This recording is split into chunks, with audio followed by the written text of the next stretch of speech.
Japanese shot his plane 73 times. He flew 200 miles home with no controls.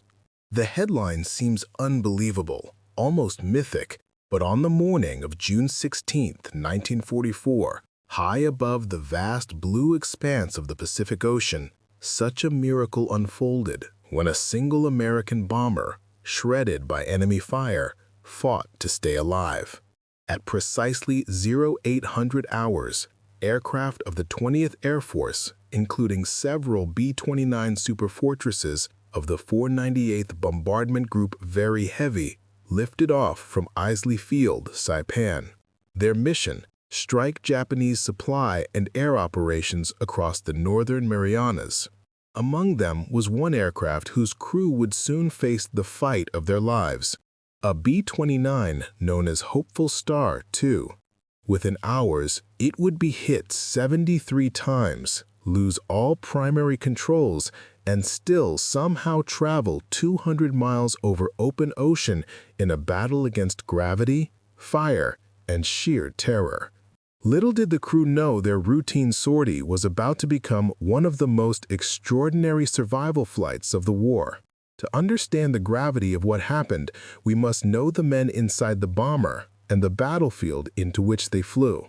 The pilot was Captain Bob Lanson, 28 years old, an unshakable Kansas farm boy turned aviator whose calmness during emergencies had saved his crew more than once. His co-pilot, First Lieutenant Gerald Fowler, was younger, spirited, intuitive, and the kind of flyer who felt the aircraft as an extension of his own body. Their navigator, Lieutenant Samuel Ito, was meticulous and soft-spoken. Bombardier Lieutenant Marcus Hale was a veteran of B-17 sorties from Europe, now lending his experience in the Pacific. The enlisted crew included T. Sergeant Walter Briggs, the brilliant and stoic flight engineer; S. Sergeant Raymond Colt, radio operator; S. Sergeant Eli Thorne, left waist gunner; S. Sergeant Daniel Moore, right waist gunner; Sergeant Harold Klein, tail gunner. Together they formed a close-knit team seasoned by months of long-range operations. The strategic situation. By mid-1944, the Empire of Japan was fighting desperately across the Pacific. American forces had seized footholds in the Marianas, enabling long-range strategic bombing that threatened Japanese installations throughout the region. The enemy responded with ferocity, deploying fighters from the 343rd Kokutai, including A6M50s, and climbing interceptors like the Ki-44 Tojo. The mission on June 16th was intended to disrupt Japanese supply hubs in the northern Marianas, a seemingly straightforward operation. But intelligence had warned of aggressive interceptors in the area. The crews listened, nodded, and prepared. Setting the stage. Hopeful Star II rolled down the runway with the rumble of 4 Wright R-3350 duplex Cyclone engines shaking the island. As they climbed, Lieutenant Ito plotted the familiar westward arc.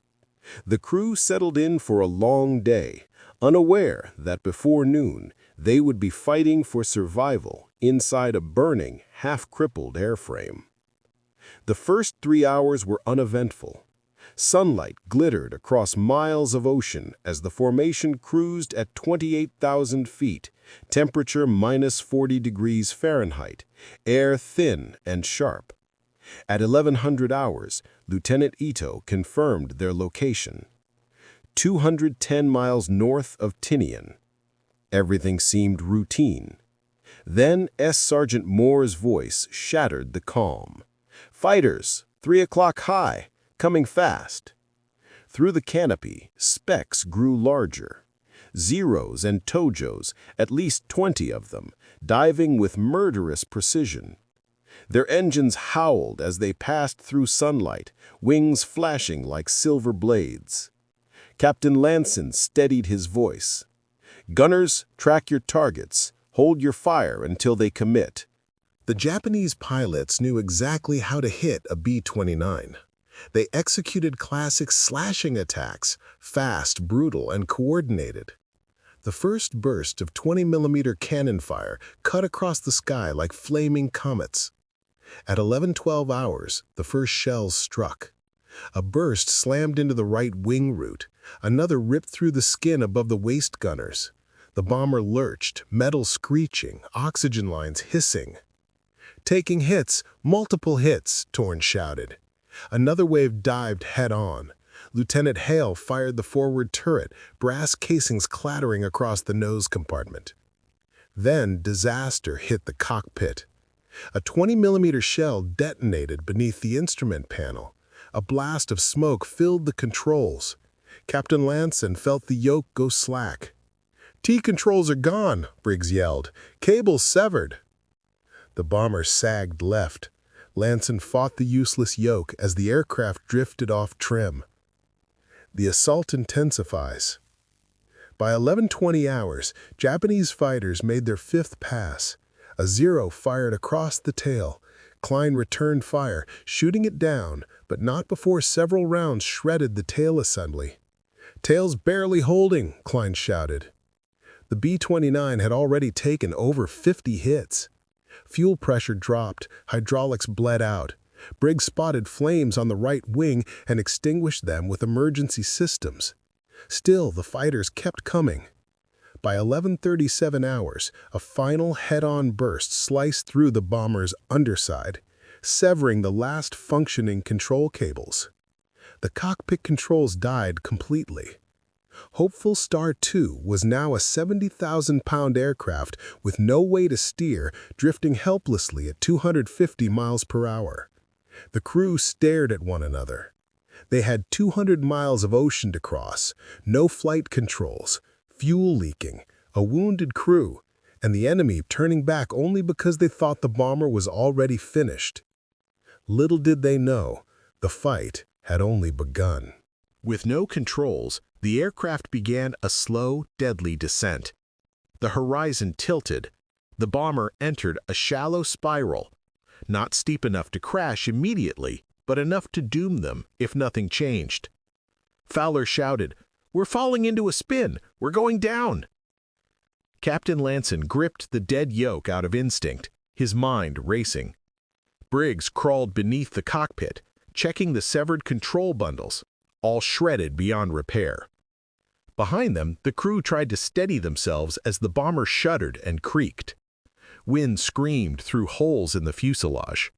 Blood dripped from Hale's arm. Klein reported he could no longer traverse his turret. The bomber was dying. Then, through the static, radio operator SSGT Colt spoke softly. "Sir, we're still flying. Not stable, but flying." Lanson forced himself to breathe. If they bailed out now, they'd land in the open Pacific, scattered, injured, alone. Even if the Navy launched a rescue, many would die before help arrived. If they stayed, they risked riding a crippled bomber that could break apart in midair. "Captain," Fowler said quietly, "what's the call?" Lanson looked at his wounded crew, the ripped metal, the flickering fires. "We stay," he said. "We bring her home, one way or another." A desperate plan. Without controls, a B-29 cannot turn, cannot climb, cannot descend on command. But it still has engines, and engines create asymmetric thrust. Briggs understood immediately. If we balance the engines just right, we might control roll and yaw. "But can we hold it for 200 miles?" Fowler asked. Briggs didn't answer. Lanson took that as a yes. "Do it," he said. Briggs crawled between stations, adjusting mixture ratios and throttle settings. The plan was insane, using only engine power to steer a bomber shot to pieces. He throttled back the outboard starboard engine. The plane responded with a sluggish drift right. "It's working. It's actually working," Fowler whispered. Next, Briggs increased power on the port inner engine. The bomber leveled slightly. Not perfect, not smooth, but enough. By 12:10 hours, after 30 minutes of improvisation, hopeful Star 2 stabilized into a rough, wobbling course toward Saipan. The longest 200 miles. For 2 agonizing hours, the crew fought to maintain stability. Every few minutes, the aircraft sagged or rolled, forcing Briggs to crawl back to the throttles and adjust. The bomber groaned. The fuselage rattled like a tin can. Wind tore at the holes in the frame. Yet through it all, the crew endured.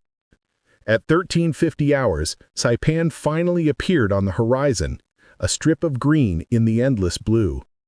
Home, Moore whispered. We actually made it. But the nightmare wasn't over.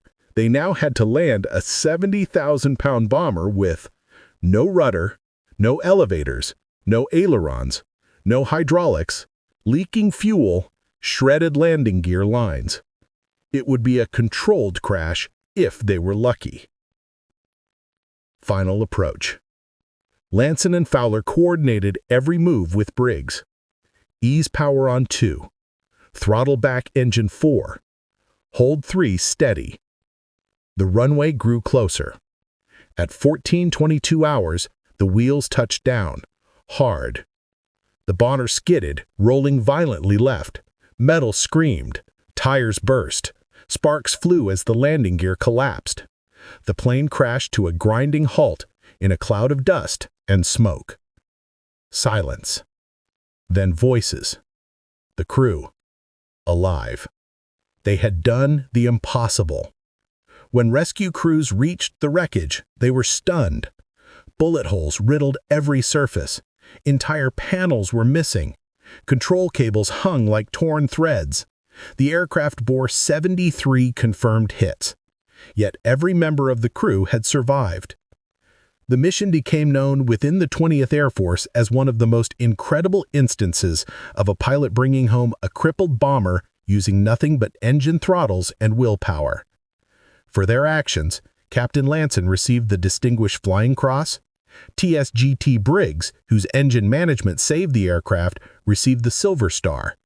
All remaining crew members were commended for bravery. Hopeful Star 2 never flew again. Its wreckage was examined, photographed, and eventually scrapped, but its final flight passed into squadron legend. It became a testament to courage, ingenuity, and the unbreakable will of airmen who refused to die in the Pacific sky. This was just one of countless untold stories from the Second World War. Subscribe to WW2 Records as we continue to bring these forgotten chapters of history back to life.